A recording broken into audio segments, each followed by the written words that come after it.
ассалому алайкум азизон. Ҳама каса хуш омадед ба саҳифаи ман. Як обуначӣ нависта буданд дар комментария ки дар бораи тарбияи фарзанд гап занем. Ман фикр кардам ва хостам ба ҳамин комментария намедонам апанд хоҳаранд ҷавоб диҳам. Ман ҳоло модари бо таҷрибаи калон нестам. Фарзандони ман дар синфи 6 ва 7 мехонанд. خب من حالا کلین و نبیره نکردم که اون قدر تجربه کلان داشته باشم یا پسیکولوگ باشم که به شما راهی تربیه فرزند رو نشان دهم. خب ولی چیزی هست که از تولد تا سن مکتبی دیدم و از دل گذراندم. همین قدر رو میتوانم با شما مبادله کنم. خب خوش آمدید به این ولاگ امروزه من. خواستم کمی اول نوار کنم همین گل‌های زیبا رو. منو بینید دخترها، اول سر میکنیم نوار رو از اتاق دخترانه. من این لوبی برآمده است. بینید کی شنونده بودن این دخترم برای مکتب شنونده بودن و یک خوشش رو به مکتب بردن درس بیولوژی. با من یک تاش رو در همین کوزه شنوندن. چقدر زیبا است. دیده دخترها لوبی در شرایط خانه هم میشده است. یک تا اینجا، دو تا من اینقدر کلان شدگی، سیومش همین خیلی دخترها. و خواستم گویم که تربیه دختر از پسر خیلی فرق میکند و ترتیب انتظامی خودشان هم شخصیت دختر یعنی از پسر هم فرق میکند. من تربیه پسر و دختر را یک خیلی میقپم، هم از جهت سوادناکی و هم از جهت ترتیب و انتظام. آرزو، هوس و شغل دختر دیگر است و این پسر دیگر هست و هر یکی اینها رو من البته دستگیری میکنم. با چه هوس دارند، با چه کار مشغول شدن میخوان غیر از درس مکتب و البته من اونها رو دستگیری میکنم. و بسیاری ها گفتند که حالا خورده است وقتی که من به همین چیزها رو خریدم به دخترم. من ببینید چقدر فریاد کرد. خب برای هوس میکنم ناخن مانیکور کردن رو. نمیدونم با تاجیکی چی میگن. یک برادر نوشته بودن که تاجیکی رو نمیدونی گپ نزن. من خیلی مانیکور نمیدونم مانیکور با تاجیکی چی میشه. هوس داشت. البته من اون چیزایی که در این کار لازم بود با دخترم خریداری کردم، چون که این یک هوسی او است. من هم باش فریاد کرده موندگی.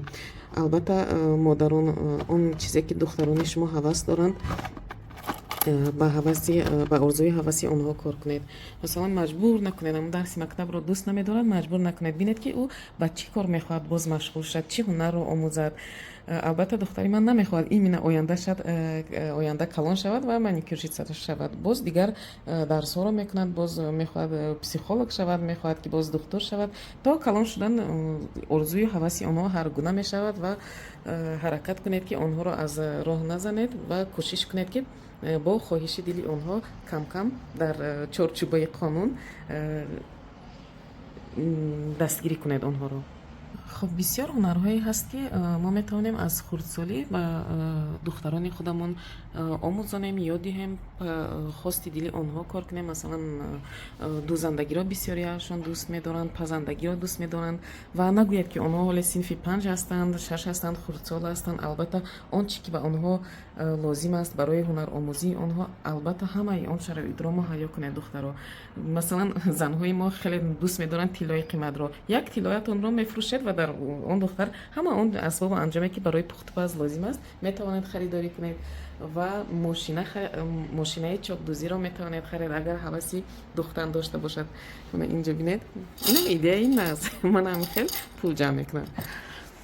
خب بسیار هنرهایی هست که شما میتونید فرزند خود رو دستگیری کنید. دخترها این اگر شما این کارها رو کنید، دختر الکی فکرش به دیگر چیز میشود، به همون شغلی دوست داشتهش میشود و وقتی همین به بلوغت رسیدن یعنی پدرستگاهی وزرست میگیم، به هر فکرهای بد، به هر راههای بد، با دوگانه‌های بد رفت و آن نمیکنه دخترها.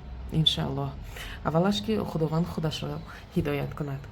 خب دویمش که من اون جایی که فرزندان من خوب میروند میخیزند من تماما تازه نمیکنم، تماما کاری اون خانه رو نمیکنم و گلهایشان رو منم خیلی خودشون آب میتیم، همه جا رو خودشون تازه میکنند. تا حتی لباسهایشان رو هم من شکافهای اونها رو لباسهایشان رو پیرتکه کرده ته نمیکنم، فقط میدارم یک بار داد میگویم من اینجای خیلی میبینم که علاقه اصلاح میشم و سر و سیمه خسته در جمع کنی میدارم. البته کامنت دختر از پسر فرق میکند. اینجا این پسرم است. خب بینید که گل آب دادگی نیست و این رو میگویی، فقط پسر رو میگویی که این رو تازه کن و این رو تازه کن و بسیار دوست میدارد کتابخوانی رو. چخیلی که گفتم شغلی دختر از پسر مشغولیشون فرق میکند. منم خیلی کتاب ها رو میخونم و خرید اون چیزی که فرزندتون میگوید میبینید که قانونی هست، از یگان رمکایی آدمگری نمیبراید، با او خریداری کنید. و من اینجا خب دیگر رش رو نمیکشه. شغلی دوست داشته که فرزند شما دارد دستگیری کنید و تا کلان شدن او خودش علاقه میداند که با چی کار مشغول شود. این یک چند دستگیری پدر و مادر است که فرزند خود را از یکم زینه گرفته به پنجم ششم زینه گذارد. حتما این کتاب ها را خریداری کنید. باز یک چند کتاب های خوب هست با زبان روسی تاجیکی که شما میتوانید به آنها خریده هدیه کنید و هر یک هفته پس میتوانید پرسید یا که شده همین کتاب را سوال تید که کنید بینید که آیا او خونده است همین کتاب را یا کودک رو به یک درس آوردم. شاید به دنیا آوردن کودک برای بسیاری آسان نماید، اما تربیت کردن و به انسانی رسانیدن او این یک راه دشوار و پرآزمایش است. مادری فقط محبت نیست، این فداکاری، صبر، مهنت هر روزه دل و جگر است. 100 دل و جگر رو خون میکنیم که بر یک فرزند رو به تربیت رسانیم. بسیار وقت من به خود فکر میکنم ما کودک رو به این دنیا میاریم ولی نمیدونیم که او چگونه انسان میشود. آیا مهربان میشود؟ آیا انسان میشود که به جامعه فایده بیارد؟ این سوال همیشه با من هست. من تنها میتوانم او رو تنها راهنمایی کنیم، ولی بعد که کلان میشود البته او خواهش دلی خود را میکند، انتخاب خود را میکند. تا آخری حیات ما نمیتوانیم که او را راهنمایی کرده در یک راه درست کنیم. و همین است که مادر بودن یک مسئولیت بزرگ و مقدس است. دخترها امروز روزی یک شنبه است و مرا به یک معرکه تکلیف کردند و عذر زیاد خواستم به اون معرکه نرفتم، چون که کودکان رو به همین درس آوردم. حاضر با من داخل اینجا رو نشان میتیم و میفهمونم، چون که درس اینها در یک هفته همین روزی استراحت یک مرتبه میگذرد. تلفنی میبینم دخترها برای من کوشش کنید که یکم درجه همین تلفن ها رو به دست فرزندان خود ندهید.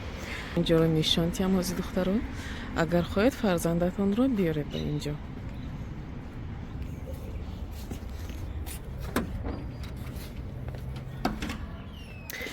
من دخترها داخل اینجا همه خیلی است. اینجا درباره همین رشد بیزنس خود درباره درس میگذارن، برای همین بیزنس خود رو رشد دادن.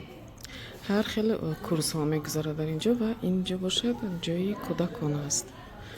من بسیار روز یک شنبه که روز استراحت است خیلی کودک ها درس میگذارن برای فهمیشی همون ساحه بیزنس، نه تنها برای بیزنس، برای رشد دادن عقلانی خود. چقدر فهمیشین آنها در ساحه زندگی زیاد می شود. پسیکولوژی خوب را کودک میگیرد دخترها. خب حاضر ادمینستراتور نیست که به شما خوبتر فهموند، همون چقدر که میفهمم فهموندم به شما. حاضر از دخترشم کمتر نوار میکنیم. من دخترها собрали это все. Во-вторых, вы оптом не возьмете подешевле. Чукры, чукури и лук кто любит? Кто не любит? Вот, представляете? ҷудогона ҳамаи ин утоқҳо барои дарс гузаштанд ва психолог ҳам дорад инҷо. Аз ҷиҳати психологӣ низ ба фарзанди шумо чӣ қадар роҳи зиндагӣ чӣ хел дар мактаб.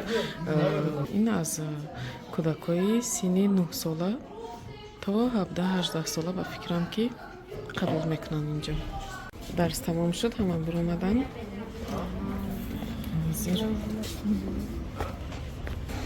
Ман инҷо ҳамин тарафи пишти Славянский институт. Ба он тараф ба фикрам ки гостиница ёки ба шоҳон, мағозаи шоҳон.